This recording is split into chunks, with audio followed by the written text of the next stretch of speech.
Hello there, everybody. I see that hardly any of you left, so wonderful that you were so willing to stick around. There are other things to do in the park, just so you know. Well, thank you. It's so good to see you, too. Everybody here knows that we've already done one story. Are we ready for a second? Yeah! I love how energetic everybody is. This story that I'm going to do today is a mashup of a beloved bedtime story and a very profitable licensing agreement. This story is Cinderpool. Cinderpool? Yeah, I'm glad you think that's funny, kid. All right. Let's see. I did this one. There's a doodle in here somewhere.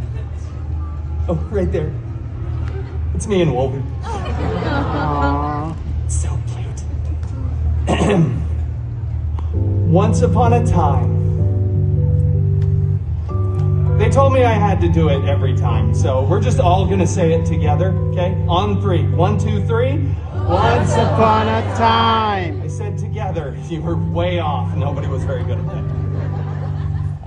Upon a time, once, Cinderpool lived in an enchanted mansion with her step professor and her step mutants. The biggest step mutant, Colossus, was very bossy, was always making up silly rules like, don't put your initials on other people's leftovers in the fridge. Put the toilet seat back down, and for the love of Feige, stop hanging your underwear from the ceiling fan. What is wrong with you?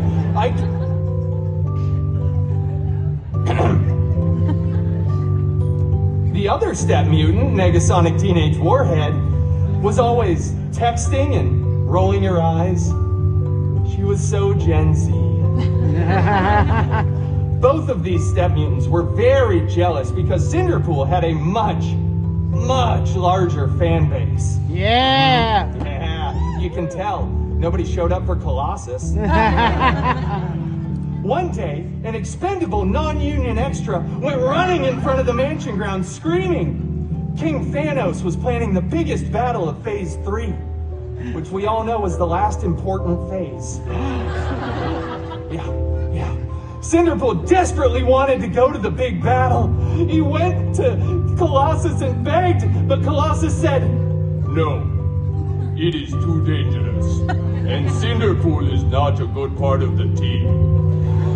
Then Colossus ripped apart Cinderpool's favorite and cleanest costume, and Negasonic blasted it with her mind powers, which was so cool.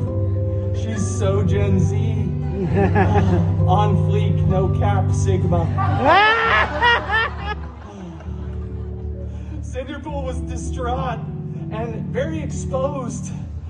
He was crying, stumbling out onto the mansion grounds for dramatic effect. But suddenly, he saw in the air what began to form was a sparkle circle. It grew bigger and bigger.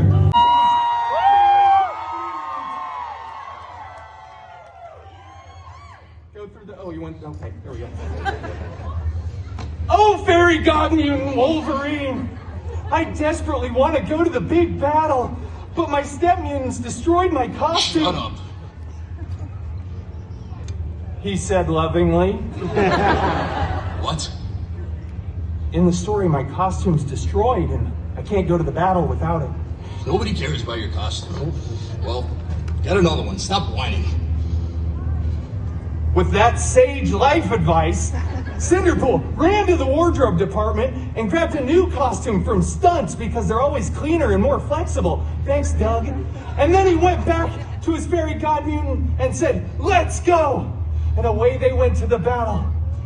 Cinderpool was late because he stopped at 7-Eleven for chimichangas, but they don't sell chimichangas there anymore, so he had to go to 3 other gas stations and eventually just gave up. And he showed up to the battle and the Avengers were winning. Captain America looked so cool. He looked around for his fairy god mutant Wolverine, who was... I'm going to Pims. Yeah! Okay.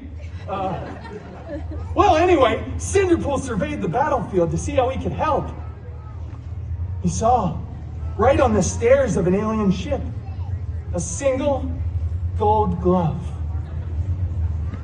Cinderpool picked that glove up and said, I wonder if this fits. And put that glove on.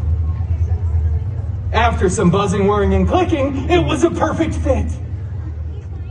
Tony Stark looked over and started screaming, take that off! What are you doing? All the other Avengers started running too. Tony's still over there crying. No, this is my moment. I don't want to be in this franchise anymore. Do not snap! So Cinderpool snapped.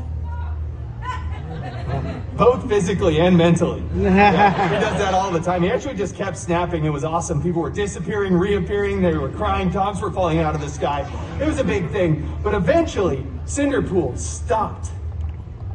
Everyone was back. Except, of course, the people that talk at the movie theater. We didn't want them back. Yeah, you know, you were all there. Cinderpool was the real hero. At this moment, all the Avengers tackled Cinderpool to the ground, ripped the glove off of him, blah, blah, blah. When they remade the movie years later, Tony Stark gets to be the big sacrificial hero, and it goes on to become the most profitable film in the entire Feige universe, the FCU. But it's okay, because Cinderpool went on to start his own film franchise, which will be way more profitable, and eventually they will invite Cinderpool back for the Avengers Endgame 2, Electric Boogaloo. Oh. And it's gonna be so cool. Yeah. Sorry. Anyway, thank you all. That is the end game.